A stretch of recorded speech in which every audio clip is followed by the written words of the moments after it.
Assalamualaikum warahmatullahi wabarakatuh. Waalaikumsalam warahmatullahi wabarakatuh. Bismillah, alhamdulillah, wassalatu wassalamu ala rasulillah wa ala alihi wa sahbihi wa mawalah. La hawla wa la quwwata illa billah.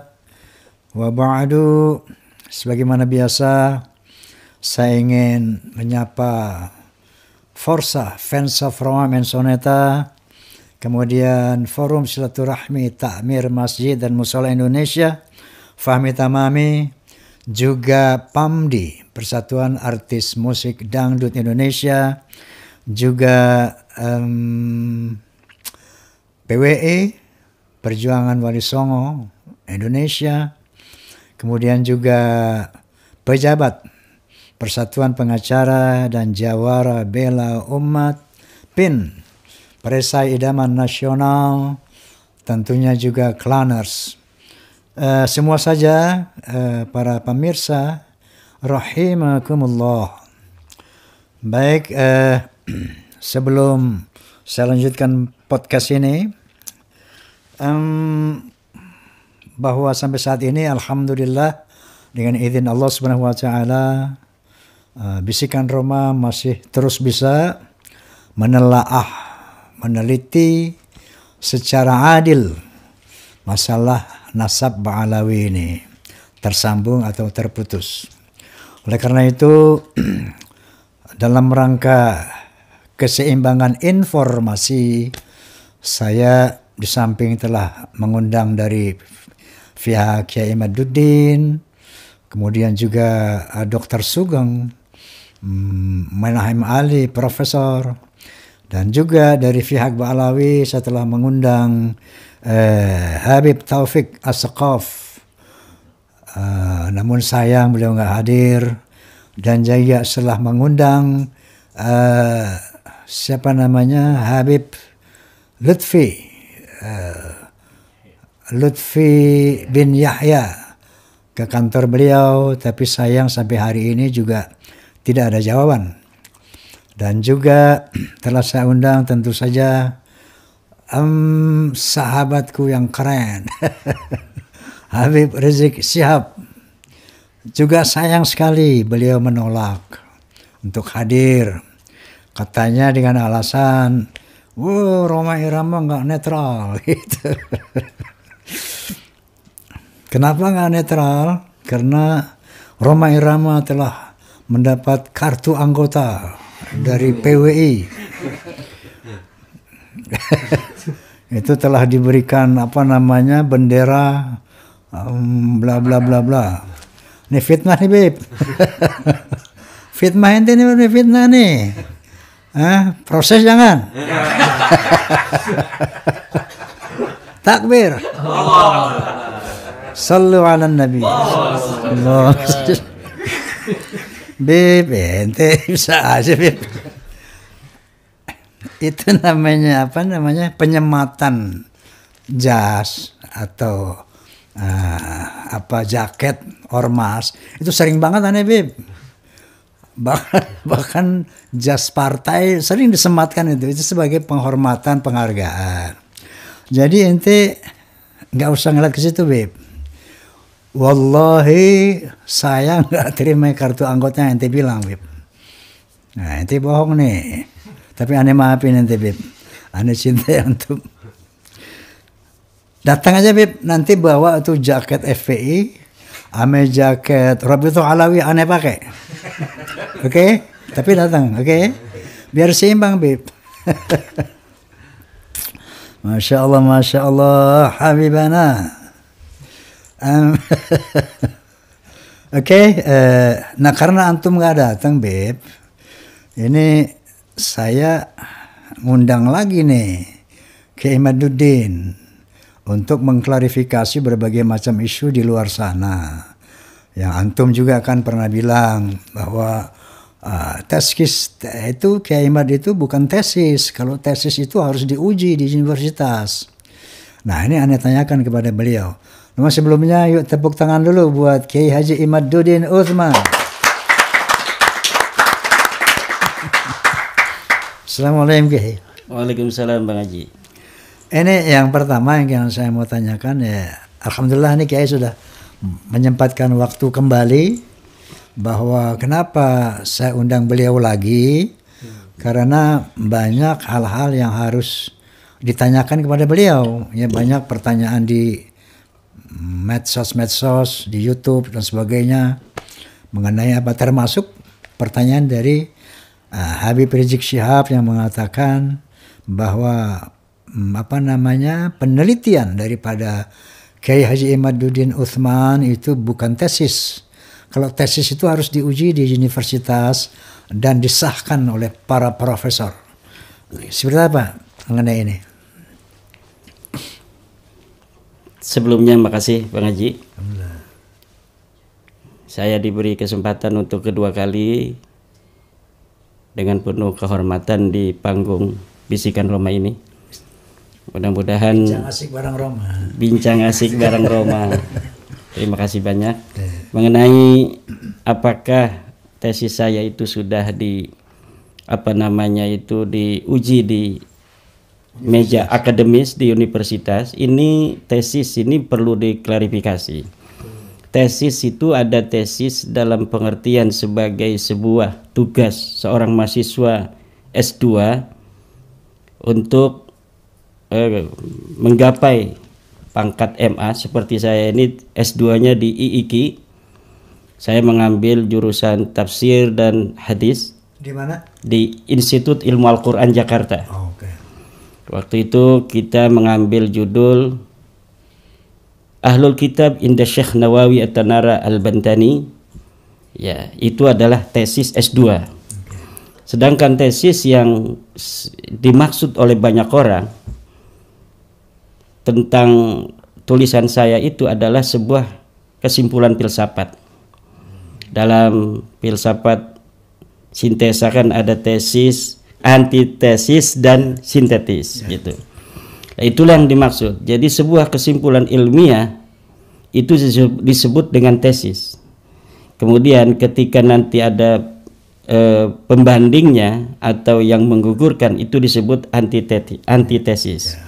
Ya, kemudian bisa nanti terjadi sebuah sintesis.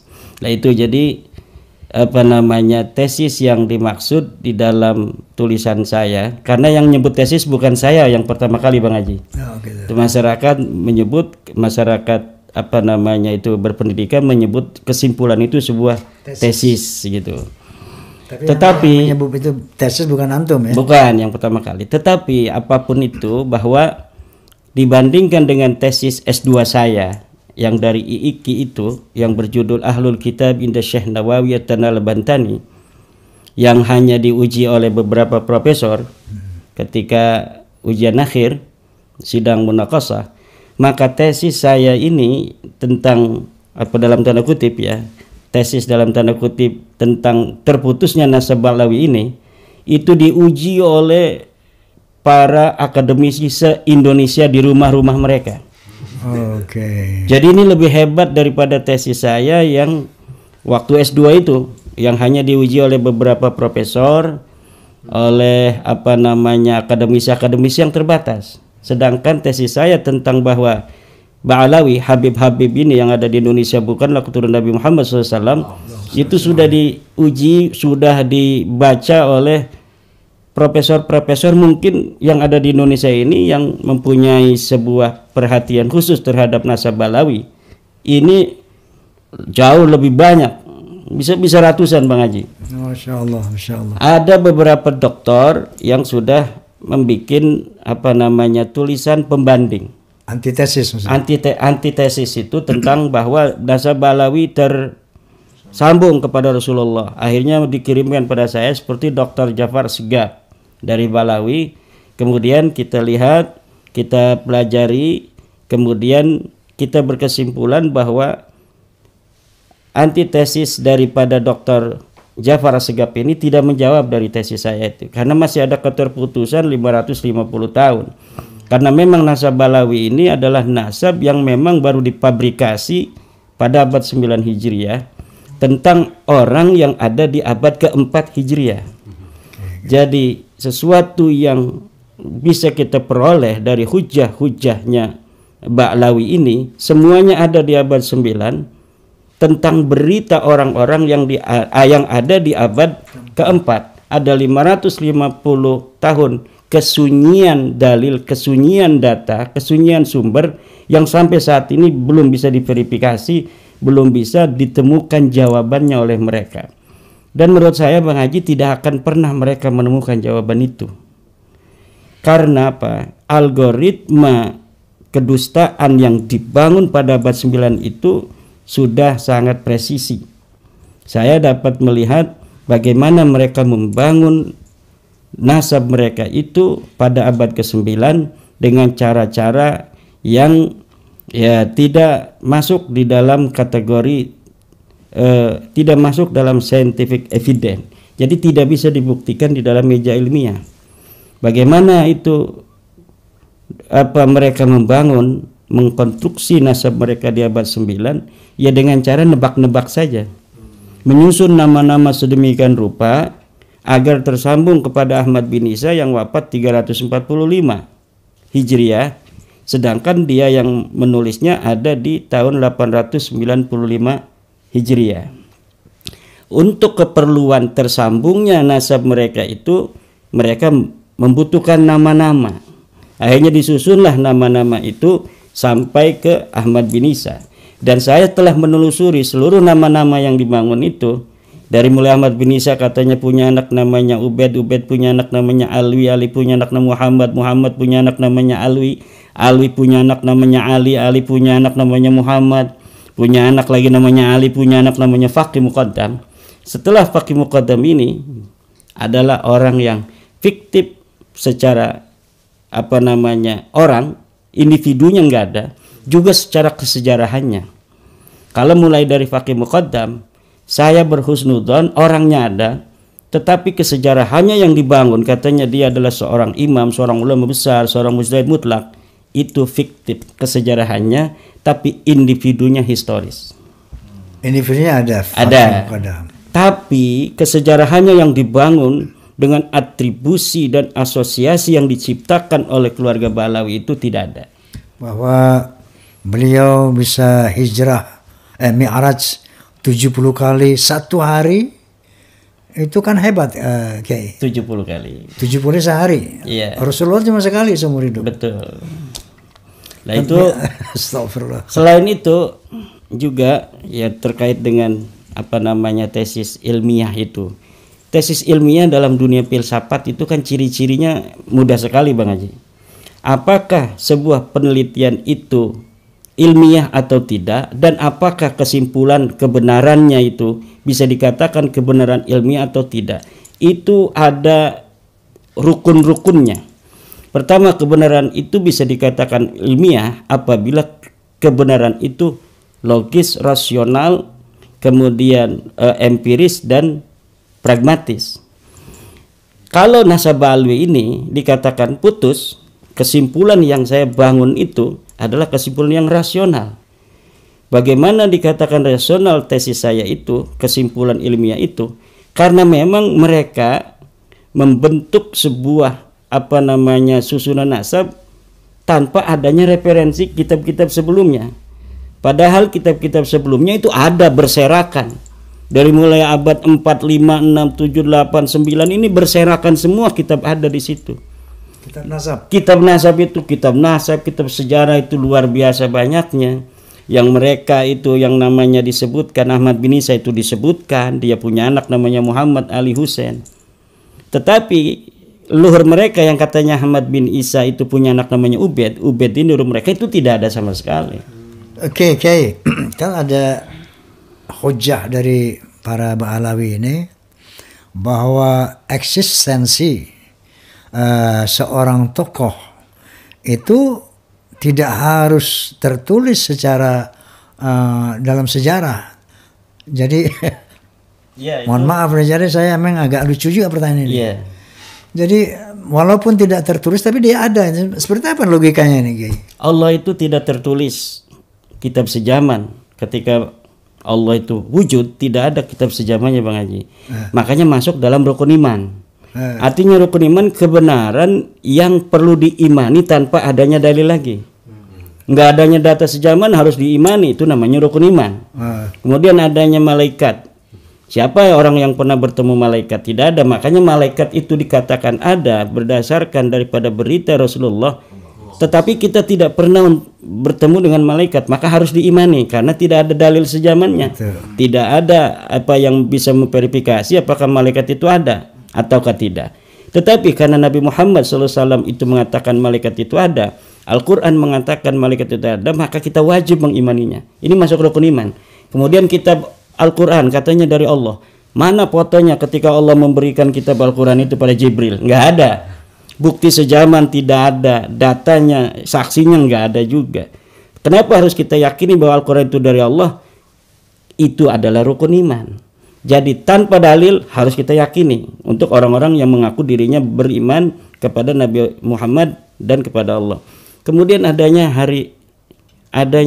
Nabi Muhammad sebagai Rasulullah juga kan, siapa orang yang menyaksikan pengangkatan Nabi Muhammad sebagai Rasul? Tidak ada, tidak perlu kitab sejaman karena ini adalah rukun iman. Kemudian tentang percaya kepada adanya hari kiamat. Hari kiamat tidak bisa diverifikasi. Apakah ada ataukah tidak? Dia tidak butuh dalil lagi. Hanya iman yang berbicara. Begitu pula tentang takdir. Nggak ada orang yang bisa naik ke langit ketujuh bertemu dengan malaikat penjaga Lauhil Mahfud. Kemudian bertanya apakah betul takdir itu ada ataukah tidak. Tidak ada itu yang demikian itu, maka perlu dengan keimanan. Artinya sesuatu tanpa adanya dalil apapun harus diimani jika kita mengaku beriman pada Allah. Lalu sekarang kita mau ditambah percaya pada nasab alwi. Walaupun tidak ada dalil, walau tidak ada data, dalam kitab sejarah tidak ada orang yang bernama Ubaid. Di dalam kitab nasab tidak disebutkan Ubaid sebagai anak Ahmad, kita wajib mempercayainya. Berarti Ba'lawi ini dikatakan sebagai turun Nabi, wajib diimani sebagai rukun iman yang ketujuh, Bang Haji. Ditambah tes DNA-nya kan tidak presisi, melenceng kemana-mana, dan tidak ada orang-orang yang pakar dalam bidang DNA. Hari ini saya setelah baca banyak sekali kitab-kitab tentang DNA dari negeri Yaman, dari negeri Saudi, semuanya sepakat bahwa turunan Nabi garis laki dari Quraisy J1. Kalau misalnya yang G itu dari Bahurmus, dari Banafi, dari Ba'lawi, bukan keturunan daripada orang-orang Quraisy. Itu banyak sekali kitab-kitab sekarang. Nanti kita akan bisa saya tuliskan bahwa kitab ini karangan ahli DNA pada tahun 2001, ini 2002. Itu baru sekali para pakar-pakar di Arab Saudi, di Timur Tengah berbicara tentang DNA. Jadi hari ini kalau ada orang masih mempercayai Ba'alwi sebagai keturunan Nabi beserta dalil-dalil yang telah saya sampaikan bahwa ada kesunyian, tidak ada sama sekali kitab nasab yang berbicara tentang bahwa Ubaid anaknya Ahmad, kemudian sejarahan mereka yang disusun demikian rupa dalam kitab-kitab mereka, seperti Ubaid dikatakan sebagai seorang mujtahid mutlak, tidak terverifikasi. Masa iya seorang mujtahid mutlak ternyata tidak ada di kitab-kitab sejarah yang ada pada masanya. Ubaid fiktif juga. Fiktif juga. Ubaidillah fiktif. Ubaidillah ini fiktif. Alwi fiktif juga. Alwi fiktif juga. Alwi punya anak Muhammad ini fiktif juga. Fatih Muqaddam eksis. Fakih Muqaddam orangnya itu secara husnudzon saja. Kenapa husnudzonnya itu Bang Haji? Dari sisi cara kita membaca nasab-nasab orang awam. Orang awam hari ini masih ada orang yang hafal 5 nama leluhurnya. Walaupun bukan bangsawan, bukan raja di Banten, bukan raja di Tasikmalaya seperti Bang Haji. Tapi masih banyak orang-orang awam itu yang masih bisa untuk mengurut nama leluhur mereka. 5. Nah, dari mulai Abdurrahman As-Segaf ini 5 nama sampai Fakih Muqaddam. Itu jadi saya masih husnudzon karena memang riwayat itu kadang-kadang bisa untuk diverifikasi pada orang dalam generasi yang kelima. Jadi Fakih Muqaddam tidak ada datanya sama sekali. Kalau berbasis data juga itu bisa dikatakan fiktif. Tapi berbasis sosiologis bahwa orang Jawa saja yang tidak mementingkan nasab itu masih bisa mengurut nama silsilahnya beberapa orang sampai 5. Tapi itu jarang sekali udah. Tapi untuk kebenaran ilmiah itu kan kita harus membeli toleransi. Itu hanya toleransi loh Bang Haji. Kasihan gitu sama Faqih Muqaddam. Masa iya orang yang disebut sebagai qutbul aqtab, qutbul aulia wal ulama wal arifin, orangnya aja nggak ada. Lalu banyak orang yang berziarah ke sana, berbondong-bondong tiap tahun. Kemarin kayak temannya Bang Haji kan itu, Habib Syekh itu habis jarah itu ke Faqih Muqaddam. Masa iya ngejarah nggak ada orangnya. Maka dengan kasihan husnudzon itu kita berhusnudzon orangnya ada, tetapi kesejarahannya yang dipabrikasi demikian rupa tidak terverifikasi. Clear. Kalau Syekh Abdul Qadir Bang Haji itu luar biasa. Syekh Abdul Qadir Al-Jailani dia menjadi ulama yang mempunyai karamah, yang mempunyai ilmu, punya karangan, itu terverifikasi oleh Ibnul Jauzi, ulama yang sama hidup satu masa, satu zaman, menulis dalam kitabnya. Ada seorang ulama besar di Baghdad, seorang yang apabila mengaji dikerumuni ribuan manusia, dia mempunyai karamah yang zahir di hadapan orang, kemudian dia mempunyai karangan-karangan dalam tafsir, dalam hadis dan sebagainya. Karyanya banyak, terverifikasi, walaupun dari karya-karya yang disebutkan itu ada yang karya yang belum ketemu sampai sekarang, hilang jadi manuskripnya. Tapi untuk sosok Faqih Muqaddam ini sama sekali saya mencari-cari kemana ini Faqih Muqaddam, nggak ketemu. Baik, yang kedua ini ada dari kelompok saudara kita nih Balawi, monggo mau kopi? Ini kopi ini. Oh, ini kopi. Kopi Roma ini. Jadi kasih kopi gua kagak. Jangan. Yang kedua, ada kelompok mereka mengatakan bahwa penelitian atau tesis Kiai Imad ini copy paste dari YouTube-nya kelompok Wahabi. Seperti itu, Kiai. Iya, dari web-web mereka katanya kan. Iya. Ya, mereka memang setelah hujah-hujah ilmiah tidak dapat mereka sampaikan untuk menjawab tesis saya. Yang ada sekarang itu hanya kampanye negatif terhadap tesis saya, bahkan ke kampanye hitam terhadap tesis saya dan pribadi saya, dan itu saya anggap biasa-biasa saja.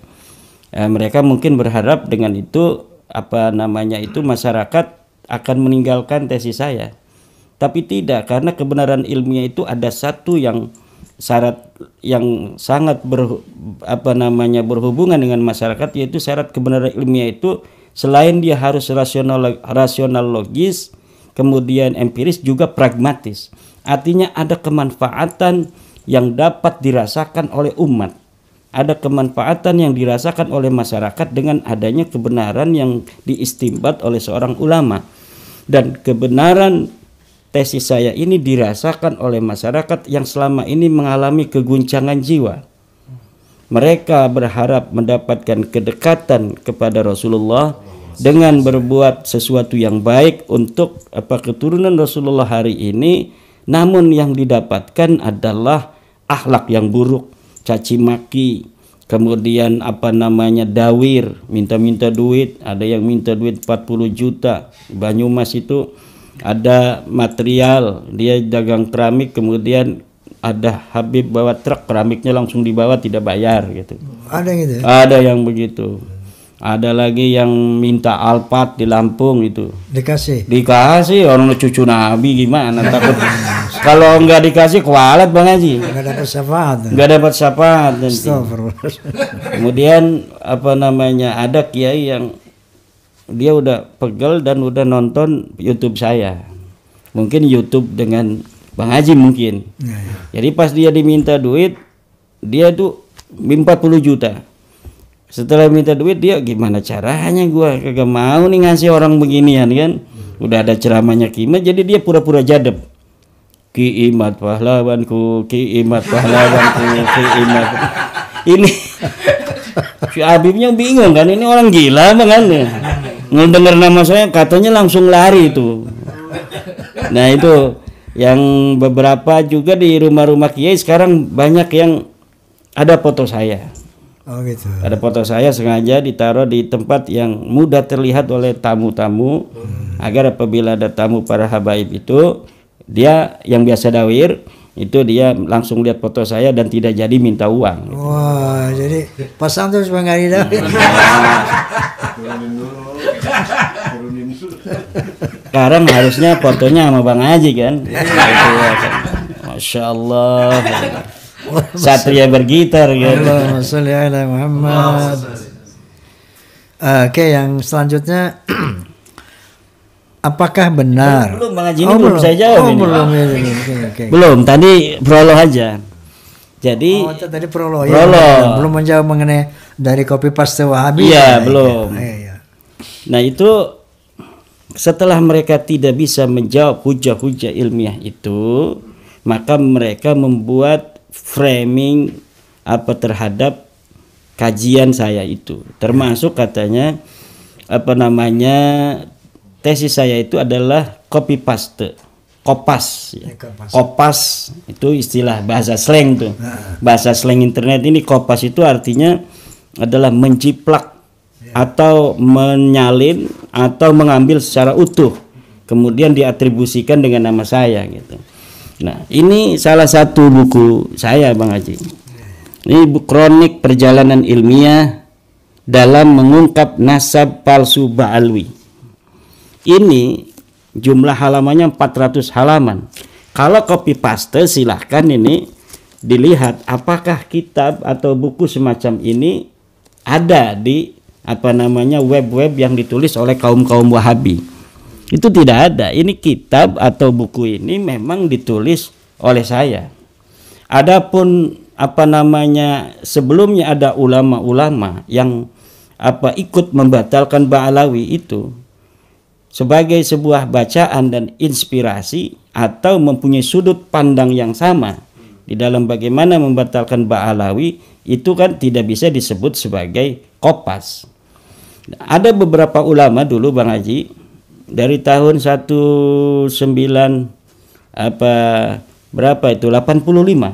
Syekh Ali Tantawi. Syekh Ali Tantawi itu bukan orang Wahabi, dia orang Ahlussunnah wal Jamaah dari Syria. Dia memiliki kitab Fatwa At-Tantawiyah, fatwa-fatwa Imam Tantawi. Dia membatalkan nasab-nasab para habaib ini. Tidak hanya habaib tidak hanya Ba'alawi di Yaman itu, beberapa keluarga dibatalkan oleh Ali Tantawi. Adanya itu di dalam sebuah majalah Asy-Syarqul Awsat, majalah Timur Tengah. Ali Tantawi mengatakan bahwa laisa lahu ma yusbituha. Hadhihi da'wah laisa laha ma yusbituha wa yu'akkiduha illa qaula ashabiha. Bahwa pengakuan-pengakuan mereka tentang bahwa mereka keturunan Nabi ini tidak ada yang memperkuat, tidak ada yang mengisbat kecuali ucapan mereka sendiri. Nah, Syekh Ali At-Tantawi ini tidak memberikan dalil-dalil dari sisi mereka itu batal nasabnya. Tetapi beliau memberikan kisi-kisi bahwa apa yang beliau sebutkan itu adalah haqiqatun sabitah. Di dalam kitab itu, di dalam majalah itu beliau mengungkapkan bahwa apa yang aku ungkapkan ini adalah haqiqatun sabitatun, kenyataan yang memang telah teruji bahwa nasab-nasab mereka ini adalah nasab-nasab yang hanya pengakuan dari klan mereka tanpa bisa diperkuat oleh dalil-dalil dari kitab-kitab nasab dan kitab-kitab sejarah. Nah, kemudian ada lagi Syekh Murad Sukri Suwaidan dari Yordania. Beliau Yordan apa Syria itu ya, saya lupa. Beliau membuat kitab namanya Al-Ittihab. Al-Ittihab ini adalah diantaranya membatalkan nasab Ba'alawi. Nah, di dalam kitab itu beliau berpatokan terhadap kitab Ibnu Ainabah di abad 9. Jadi di abad 9 ada seorang ulama ahli nasab namanya Ibnu Ainabah yang juga menjadi referensi saya di dalam penelitian saya. Menyebutkan nama Ahmad bin Isa tetapi tidak menyebutkan nama dari Ubaidillah. Nah, tetapi di dalam kitab itu tidak menggunakan jumlah ismiyah seperti yang sudah saya temukan di abad ke-6. Jadi waktu itu ketika seorang Murad Syukri Suwaidan itu membatalkan nasab Balawi, kitab Sajarah Mubarakah ini belum ditemukan. Kitab Sajarah Mubarakah ini masih tidur nyenyak di dalam ranjang perpustakaan di Turki. Belum aja yang menyentuh. Karena waktu ditemukan itu baru sekitar 20 tahunan. Atau 15 tahun lah oleh Syekh Al-Mar'asi dari Iran. Ditemukan, artinya ditemukan itu bukan ditemukan dari tempat sampah, tapi terjaga rapi di perpustakaan Turki. Cuma belum pernah ada orang-orang yang mau melihatnya. Kebetulan ada seorang kaya raya yang mempunyai perhatian yang sangat besar terhadap kitab-kitab nasab, mencari sengaja. Nah, seluruh kitab nasab yang hari ini saya jadikan sebagai referensi, itu 80%-nya adalah hasil daripada infaknya Syekh Al-Mar'asi itu. Syekh Al-Mar'asi ini orang kaya yang dia mempunyai perhatian, kemudian dia mencari di seluruh dunia kitab-kitab nasab, ditemukanlah kitab As-Sajarah Al-Mubarakah. Ibnu Inabah, saya kembali jangan panjang-panjang. Ibnu Inabah menjadi dalil daripada Syekh Murad Syukri Suwaidan dari madhab Hambali. Nah, madhab Hambali ini adalah madhab yang sama dengan Wahabi. Wahabi sekarang ini walaupun mereka lebih cenderung kepada la madhabiyah, tidak bermadhab, tapi sebagian ulamanya itu masih ada yang menggunakan madhab Imam Ahmad bin Hambal. Nah, dari sinilah ini orang-orang pendukung Balawi mengatakan bahwa karena dulu ada orang-orang madhab Hambali yang membatalkan nasab Balawi, maka berarti orang yang sekarang ini membatalkan juga ikut daripada Murad Syukri yang dari madhab Hambali yang katanya Wahabi. Padahal Wahabi itu adalah sebuah pemahaman keagamaan yang tumbuhnya kan hanya di Saudi. Kalau di Yordan, di Syria itu kan tidak berkembang. Walaupun memang mungkin ada lulusan-lulusan Saudi yang ada di Yordan, yang ada di di Syria dan lain sebagainya. Kemudian ada lagi tadi belum selesai. Murad Syukri ini jadi berbeda dengan saya. Kalau saya itu berpatokan dari kitab abad 4, 5, 6, 7, 8 sampai 9. Kalau Murad Syukri ini hanya berpatokan pada abad 9. Menurut Murad Syukri, kalau abad 9 ini Ibnu Inabah yang hidup bareng dengan Ali As-Sakron yang menciptakan nasab Balawi itu mengetahui bahwa Ali As-Sakron itu Nabi akan disebutin sama dia. Apalagi ngomongnya keturunan Ahmad bin Isa. Tapi karena Ibnu Inabah mengetahui bahwa yang namanya Ali As-Sakron ini bukan keturunan Ahmad bin Isa, maka dia tidak masukkan Ali As-Sakron ini atau Abdurrahman Segaf kakeknya, karena ini Ibnu Inabah ini satu angkatannya dengan Abdurrahman Segaf. Abdurrahman Segaf pada waktu itu jadi ulama udah. Ulama kan terkenal. Kalau terkenal Ibnu Inabah tahu dong. Kalau Ibnu Inabah tahu ketika Abdurrahman Segaf ini turun Nabi, maka akan dimasukkan dalam kitabnya. Tapi Ibnu Inabah tidak memasukkan Abdurrahman Segaf ke dalam kitabnya itu. Hada yadullu ala anna Abdurrahman As-Segaf ini laisa min dzurriyyati Ahmad bin Isa. Ini menunjukkan bahwa Ahmad bin Isa atau Abdurrahman Segaf ini bukan keturunan dari Ahmad bin Isa ini. Kemudian ada lagi seorang ulama namanya Syekh At-Turbani. Syekh At-Turbani dari Ahlus Sunnah wal Jamaah, bukan dari Wahabi. Kemudian ada lagi Syekh Yasin Al-Khalidari. Nah, Syekh Yasin Al-Khalidari ini memang Syiah. Nah, kalau misalnya Syiah itu tidak boleh kita jadikan sebagai sebuah referensi, mereka seharusnya juga tidak menjadikan Mahdi Rajai sebagai referensi. Tapi kemarin mereka menunjuk-nunjukin tuh katanya seorang ahli nasab dari Iran namanya Syekh Mahdi Rajai sudah mengisbat Balawi. Jadi kalau yang enakin ditunjukin sama dia kan, diambil. Kalau yang kagak yang enakin, mereka tuduh Wahabi itu katanya Imaduddin. Karena dia menggunakan teori yang sama dengan yang digunakan oleh Murad Syukri Suwaidan. Syiah itu dia karena menggunakan kitab As-Sajalah Mubarakah yang terindikasi di dalamnya ada ajaran Syiah tentang Imam Mahdi. Padahal pengarangnya ini kan pengarangnya namanya Imam Fakhruddin Ar-Razi, seorang ahli sunnah wal jamaah, pengarang tafsir Mafatihul Ghaib. Tetapi di dalam Imam Mahdi saya telah teliti bahwa memang Imam Fakhruddin Ar-Razi ini cenderung sama dengan teologi Syiah, bahwa Imam Mahdi itu sudah lahir, kemudian dia menghilang. Kalau dalam teori kita Ahlussunnah wal Jamaah, Imam Mahdi itu turunan Nabi, nanti lahirnya di hari kiamat dari seorang ayah namanya Muhammad dan dari ayah namanya Abdullah, dianya namanya Muhammad, sama dengan nama Nabi Muhammad dan sama ayahnya. Itu dalam teori kita Ahlussunnah. Tapi rupanya Imam Fakhruddin Ar-Razi ini tidak. Dari mana saya tahu tidak? Saya teliti kitab-kitab beliau yang lain. Saya sudah menemukan kitab Al-Matalibul Aliyah karangan dari Imam Fakhruddin Ar-Razi ciples sama. Ketika bicara tentang Imam Mahdi, Imam Fakhruddin Ar-Razi itu memberikan sebuah laqab sama dengan kitab Sajalah Mubarakah, yaitu Sahibuz Zaman. Di dalam kitab As-Sajalah Mubarakah, Imam Fakhruddin Ar-Razi memberi gelar Imam Mahdi Sahibuz Zaman. Di dalam kitab Al-Matalibul Aliyah ini juga beliau memberikan gelar Sahibuz Zaman. Di dalam kitab Sajalah Mubarakah, Imam Fakhruddin Ar-Razi mengatakan bahwa semoga Allah akan menunjukkan kembali, mengeluarkan kembali Imam Mahdi. Di dalam kitab Al-Matalibul Aliyah pun dikatakan dia masih gaib hari ini dan nanti akan dikeluarkan. Berarti orang-orang yang meragukan bahwa kitab As-Sajalah Al-Mubarakah adalah karangan Imam Fakhruddin Ar-Razi hari ini sudah patah.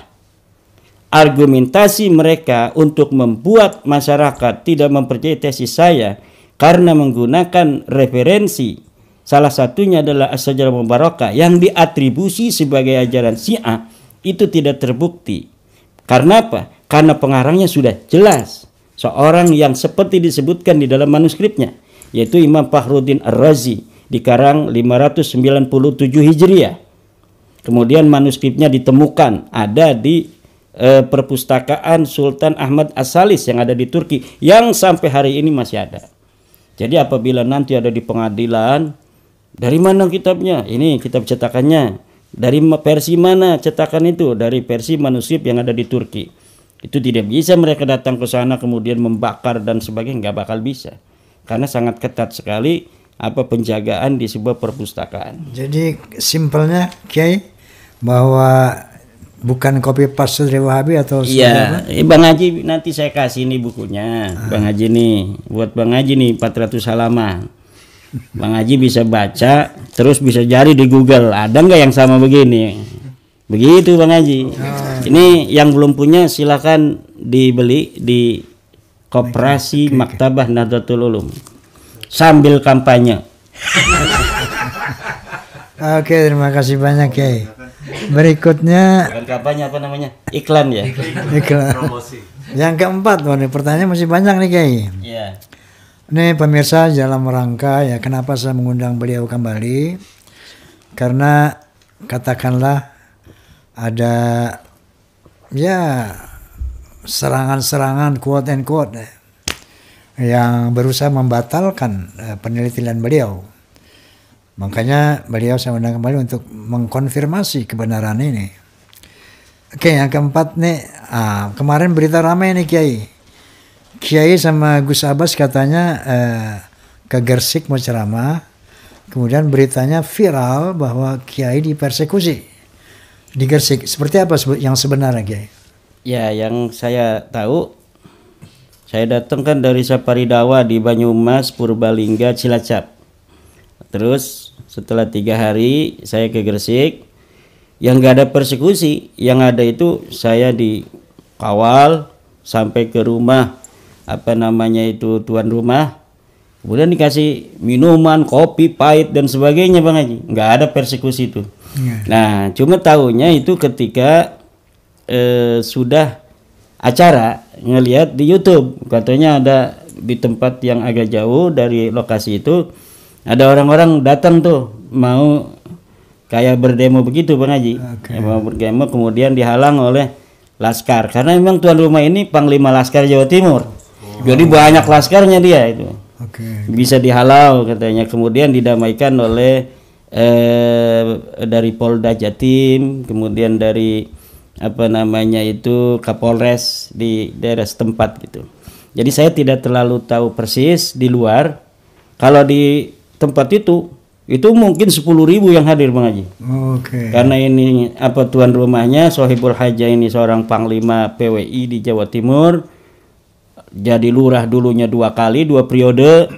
Jadi tokoh masyarakat dan juga memiliki apa namanya ambulan 8. Beliau ini namanya Gus Khairi. Ini punya ambulan 8, kasih nama masyarakat tuh yang mau pergi ke rumah sakit nggak usah bayar tuh. Dia yang nyiapin kendaraannya sejak zaman jadi lurah sampai saat ini. Karena beliau juga pengusaha yang lumayan hebat ininya usahanya. Nah, jadi saya tadi lihat di ini Bang Haji itu tentang laporan ke Gus Abbas. Jadi Gus Abbas dilaporkan dengan panitia ini Gus Khairi ke apa namanya itu? Polisi. Ke polisi katanya, ke Polda Jatim ya. Itu kalau saya menyayangkan ya, namanya pengajian kan itu bagian merupakan dari ajaran agama. Sedangkan kita menjalankan ajaran agama itu dilindungi oleh undang-undang. Negara kita memiliki Pancasila sebagai dasar, kemudian bebas bagi seluruh warga negara untuk menjalankan agamanya sesuai dengan kepercayaannya. Nah, kepercayaannya itu termasuk dalam bagaimana mengekspresikan budaya-budaya yang bersinggungan dengan agama seperti haul, itu kan acaranya haul. Nah, itu dilindungi oleh undang-undang. Dan jadi menurut saya apabila acara-acara pengajian itu apa namanya itu sampai ada dilaporkan ke polisi dan sebagainya, itu presiden yang buruk untuk negara kita.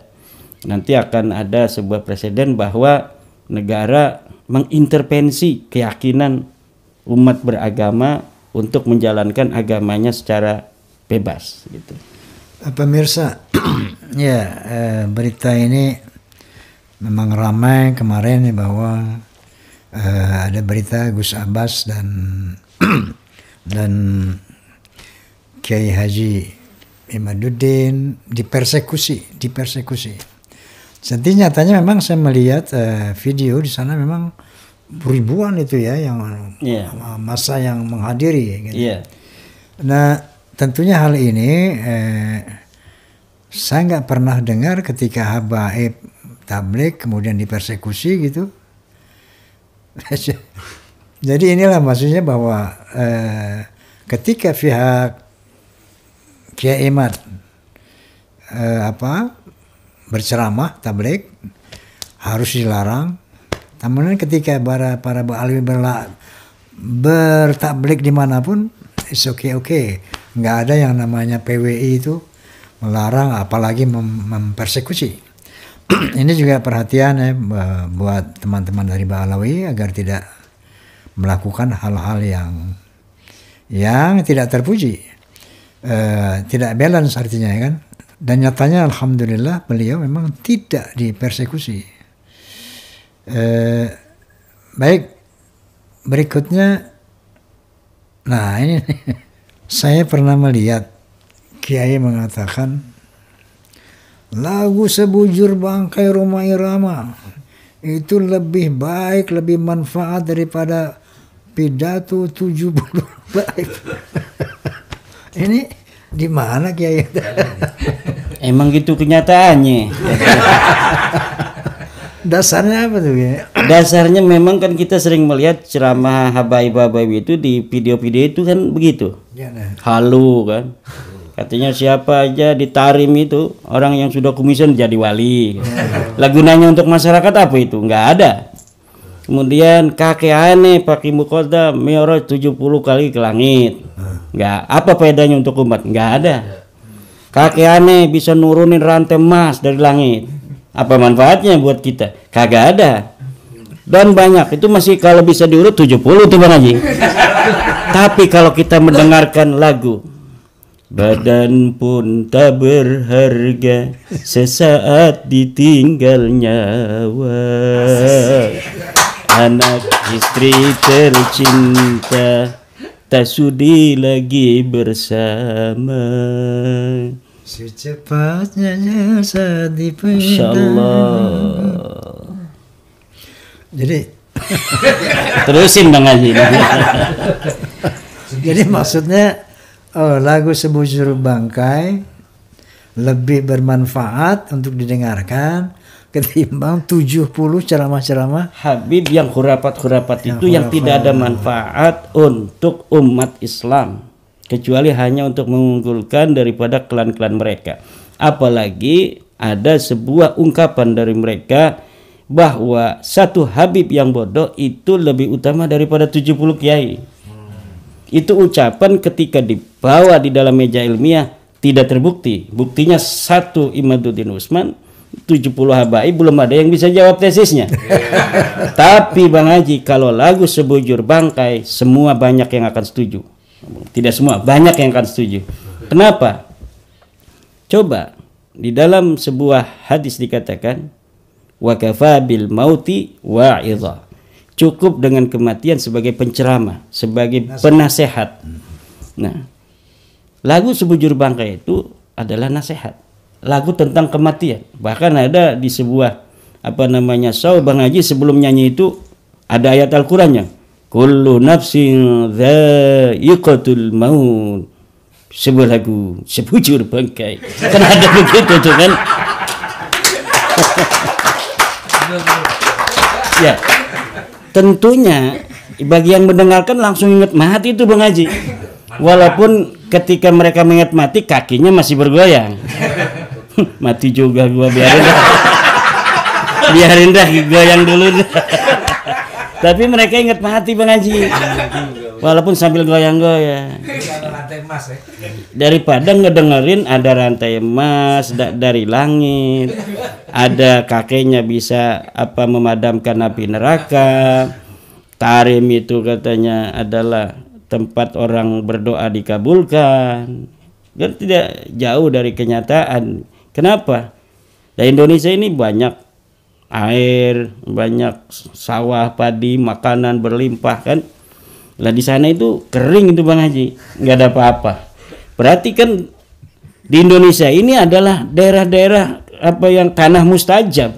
Artinya ketika kiai-kiai berdoa, jadikanlah negeriku negeri yang damai, banyak rezeki, terbukti banyak rezeki. Kalau di sana ya sekarang ini kita lihat lagi perang, makanan kurang. Bahkan ketika abad-abad 19, saya baca dalam buku Jajat Burhanuddin, Hadramaut itu hanya bisa memberikan makan 2/3 dari seluruh warganya. Jadi yang 1/3 harus keluar tuh dia kalau pengen makan. Allahumma shalli ala Muhammad.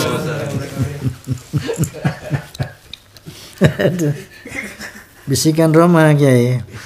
Bincang asik bareng Roma. Oke, selanjutnya nah ini nih. Bagaimana tanggapan Kiai Mat mengenai buku risalah tentang Ahlul Bait dan Nasabah Alawiyah yang dikeluarkan oleh Rabithah Alawiyah? Ini berapa halaman ini, Masya Allah? 100 lebih Bang Haji itu. 100 lebih itu. Saya sudah baca Bang Haji. Sudah baca? Sudah baca. Cuma tidak saya tanggapi secara khusus karena saya sudah baca itu tidak menjawab tesis saya. Gitu. Tapi karena kemarin ada framing jin itu di Nabawi TV bahwa sudah dijawab oleh Rabithah, tetapi mereka tidak mau yang membatalkan nasb itu untuk mengungkapnya. Karena kenapa? Kalau diungkap itu sudah terjawab semua. Makanya saya kemarin bikin beberapa minggu yang lalu bahwa tulisan Rabithah Alawiyah itu di dalam buku risalah tentang Ahlul Bait dan Nasabah Alawiyah ini tidak menjawab apa-apa. Tidak menjawab apa-apa, dan kita bisa buktikan, dan kita sudah bikin sebuah tulisannya, itu bisa dibaca di RMINU Banten, bahwa tulisan Rabithah Alawiyah ini selain ya hanya mengelak, juga ada doktrin di dalamnya Bang Haji. Ada doktrin tentang ahli bait, jangan membenci ahli bait. Siapa yang benci ahli bait? Ahli bait itu adalah Sayyiduna Muhammad, Sayyiduna Ali, Sayyidatuna Fatimah, Sayyiduna Al-Hasan, Sayyiduna Al-Husain. Siapa orang yang berani membenci 5 orang ini? Lah mereka ini para balwi bukan ahli bait, turunan Nabi aja bukan kok. Bahkan kita dianjurkan untuk mencintai karena Allah dan membenci karena Allah. Kalau misalnya kita membenci balwi karena kelakuan mereka, itu dibolehkan. Kelakuan mereka yang tidak sesuai syariah. Misal kita menganggap mereka tidak sesuai syariah, kemudian kita benci orang itu karena tidak sesuai syariah atau merugikan umat Islam, maka membencinya ini berpahala. Membenci orang yang tidak sesuai dengan syariah atau membuat umat masyarakat atau bukan masyarakat Islam saja, umat manusia pada umumnya membuat zalim dia, maka membencinya itu kita berpahala. Pemirsa, aduh, selama ini saya ini kan nggak mau benci orang, nggak benci ternyata boleh nih. Oh, kan ada al-hubbu fillah wal bughdu fillah. Okay. Ada cinta karena Allah, ada benci juga karena Allah. Tapi jangan mempersekusi gitu ya. Ya.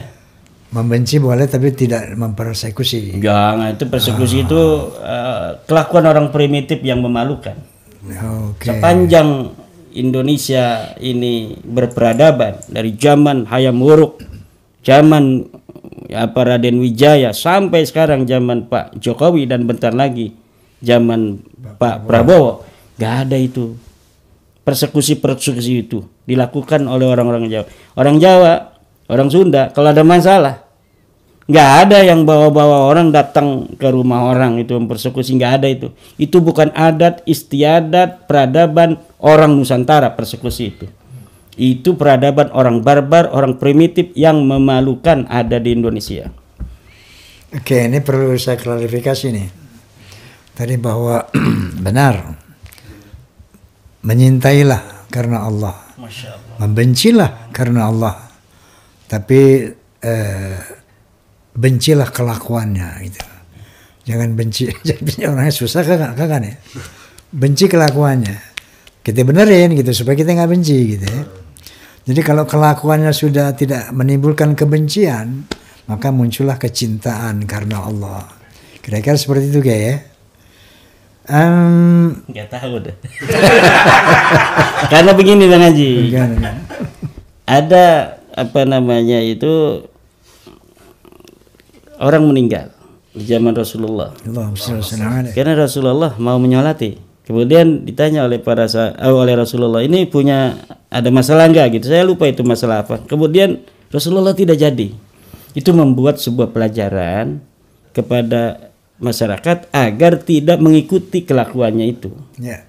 Nah, itu adalah kan udah meninggal ini orangnya salati aja sih, kasihan kan, kagak begitu. Untuk mengatakan benci itu ada yang diperbolehkan. Bahkan kita diperbolehkan untuk membicarakan orang-orang yang berbuat jelek itu, kan kita membicarakan bukan membicarakan namanya, orangnya kan, kan yang punya hati orang kan. Nah, itu diperbolehkan. Dalam kitab Kamil Tugian ada beberapa item di mana kita diperbolehkan membicarakan itu apabila ketika kita membicarakan itu ada manfaat bagi orang lain. Untuk orang banyak. Orang banyak. Apalagi untuk agama dan bangsa. Iya. Clear Jay. Banyak sekali Bang Haji ini pertanyaannya. 30 nih kayaknya. Masya Allah. Kagak pulang-pulang dah gua. Kiai,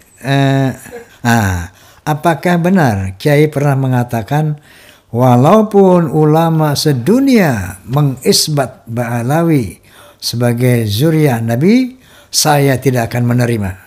Betul, ada ucapan gitu Bu? Ada, tapi mirip gitu, tapi nggak lengkap itu Bang Haji. Jadi lengkapnya, walaupun ulama sedunia mengisbat Ba'alawi, berfatwa mengisbat Ba'alawi karena suatu hal, maka saya tidak akan menerima. Jadi karena suatu hal itu bukan karena dalil. bukan karena adanya sumber sejarah. Tolong disempurnakan kalimatnya. Bahwa kalau ada ulama sedunia berfatwa mengisbat Ba'alawi sebagai turunan Nabi karena suatu hal. Oke, karena suatu hal. Ya. Bukan karena dalil. Bukan karena dalil. Iya, maka saya tidak akan menerima. Seperti Syali Jum'ah. Syali Jum'ah kemarin mengatakan ketika ditanya tentang nasab Ba'alawi, nasab Ba'alawi sahihun atau sabitun bil ijma'. Itu namanya fatwa. Ya. Tapi karena suatu hal lain selain dalil. Kalau ada dalilnya dia katakan dong pasti dalilnya. Tapi karena dalilnya tidak ada, maka saya menganggapnya itu bukan fatwa. Karena fatwa tanpa dalil itu mardud, ditolak. Orang berkata tentang sebuah hukum tanpa dalil itu harus ditolak. Karena agama kita ini adalah agama dalil. Nahnu atsba'ud dalil. Hai suma yamil amil. Kita ini adalah pengikut dalil. Kemana saja dalil menuju, kita harus ada di sana. Bagaimana orang menuju Tuhan tanpa ada dalil? Kesasar itu Bang Haji. Jangan-jangan dia tidak sesuai dengan ekspektasi dia. Dia merasa mau ke surga, ternyata jebloknya neraka deh. Nah ini, makanya saya katakan saya tidak akan menerima.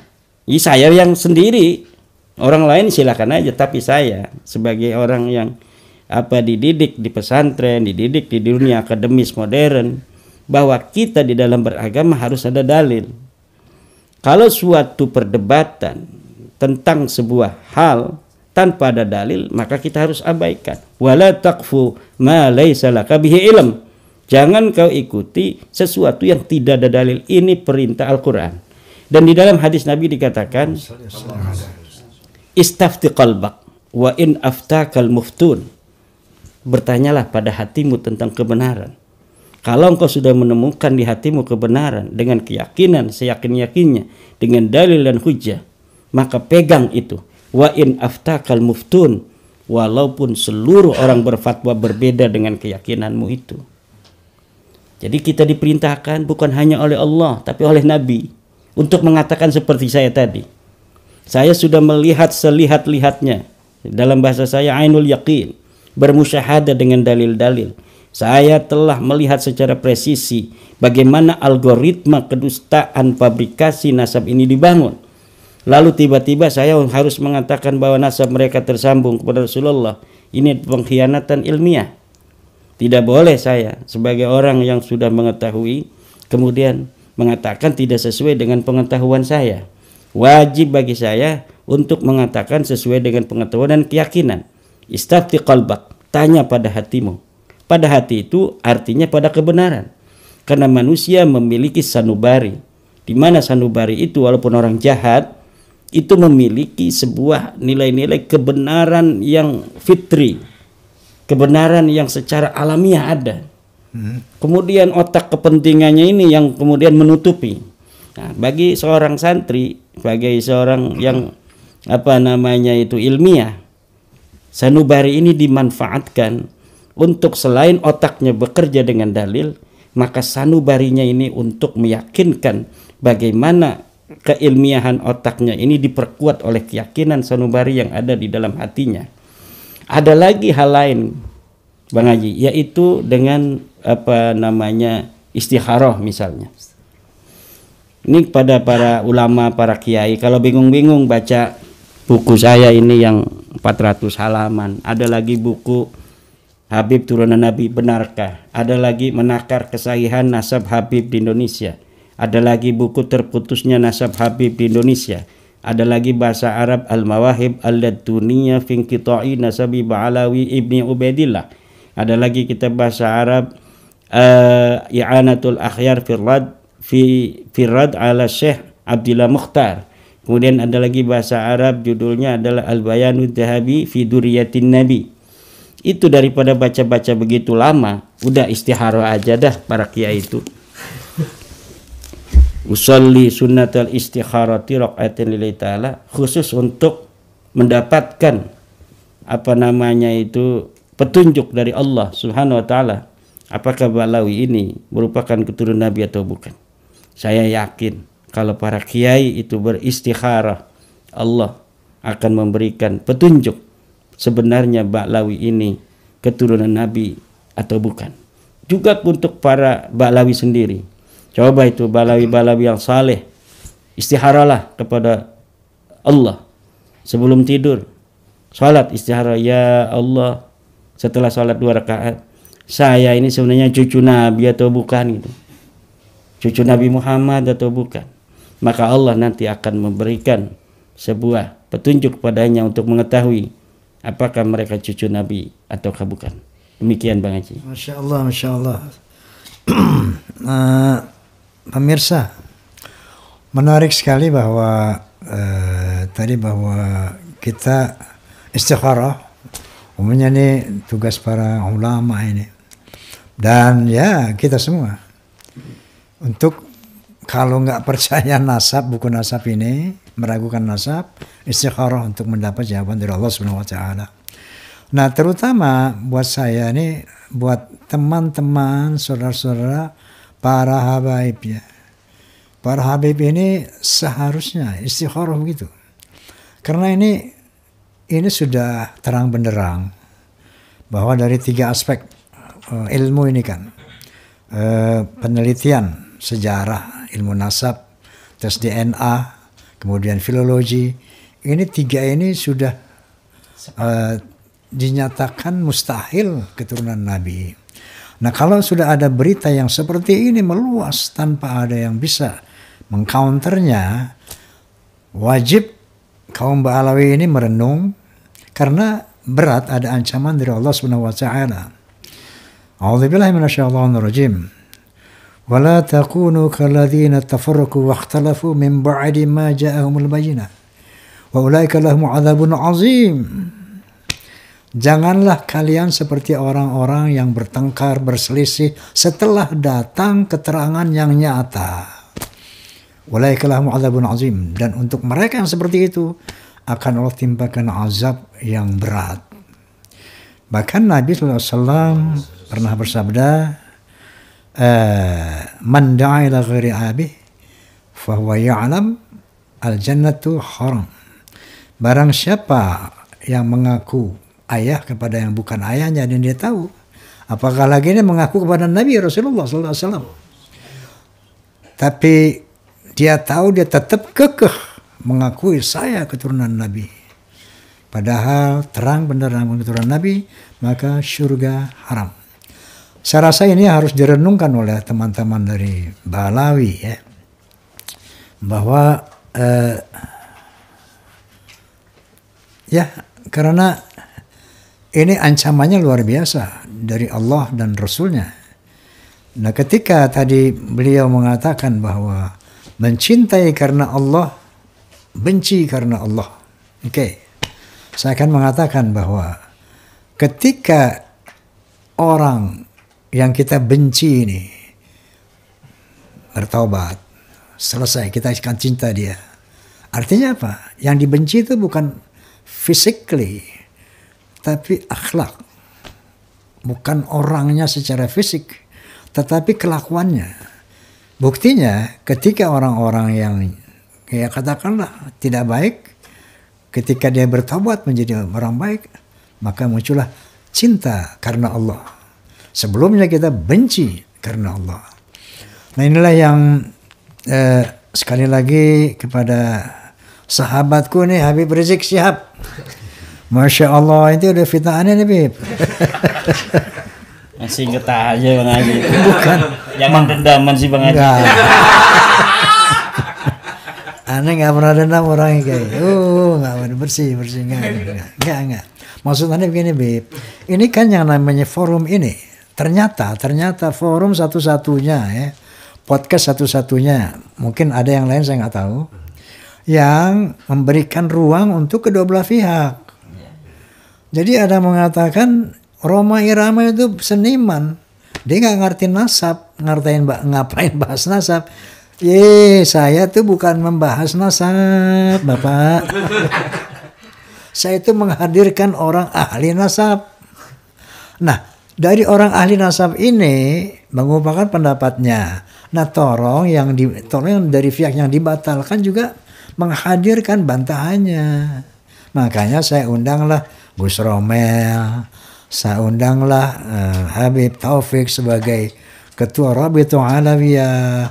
Kemudian saya undanglah Habib Rizik, bahkan saya sudah mengundang Kiai Habib Lutfi bin Yahya di kantor beliau sebagai One Team Press. Alhamdulillah sudah diterima suratnya, tetapi sampai sekarang belum ada kabarnya.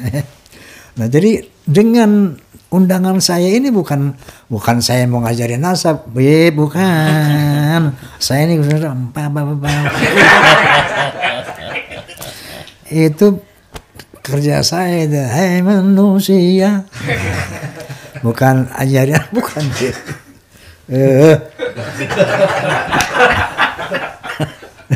Dipelintir-pelintir begitu. Buat rumah. Jadi saya ini justru astagfirullahaladzim membuka ruang untuk yang pro dan yang kontra. Untuk apa?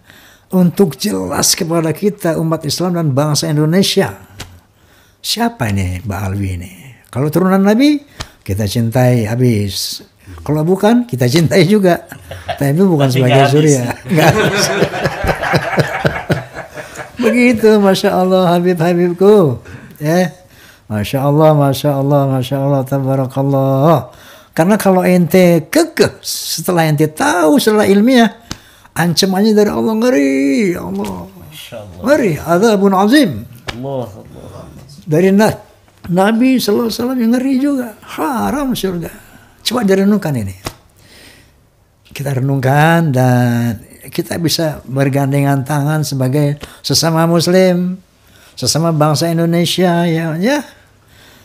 Itulah tujuan bisikan Roma, bincang asik bareng Roma. Oke, barangkali Kiai masih ada yang last statement untuk disampaikan? Ya. Intinya sama seperti Bang Haji, saya sebagai orang yang meneliti nasab ini pun tidak ada benci kepada para Balawi, tidak ada. Kita semata satu ingin memberikan pencerahan kepada saudara saya yang selama ini merasa galau hatinya ketika mereka ingin berdekatan dengan baginda Rasulullah SAW dengan mendekatkan diri kepada orang yang mengaku turunannya, tetapi akhlak-akhlak yang orang mengaku turun ini kok jauh panggang daripada api. Yang kedua adalah ingin juga memberikan nasihat, ad-dinu an-nasihah kepada saudara-saudara kita Balawi bahwa memang kemuliaan di sisi Allah tidaklah karena nasabnya. Kemuliaan di sisi Allah adalah karena takwanya.